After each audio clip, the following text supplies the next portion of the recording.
Мен номер 74 жалпы орта білім беретін мектептің 5 сынып оқушысы Бақытжан Нұрайым Нұрболатқызымын. Менің жетекшім Роман Аягөз Нұрғисақызы.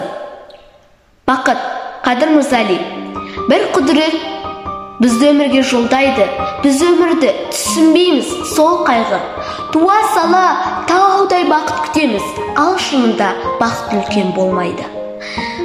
Лүпілдеген тамырындай шекенің, жеке сағат, жеке тәулік, жеке күн.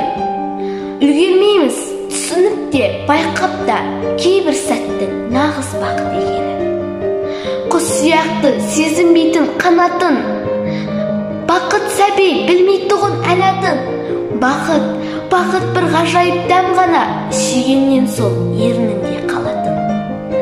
Ақындардың көмейінен жырақса, кейбіреулер сөз бәйгеден жырақса. Бақыт шіркін, асыл болса бір мысқал, бақыт шіркін, уақыт болса бір ақсат. Мүмкін емес бұл өмірден үйсіну, болу керек ән әдемі, күй сұлу.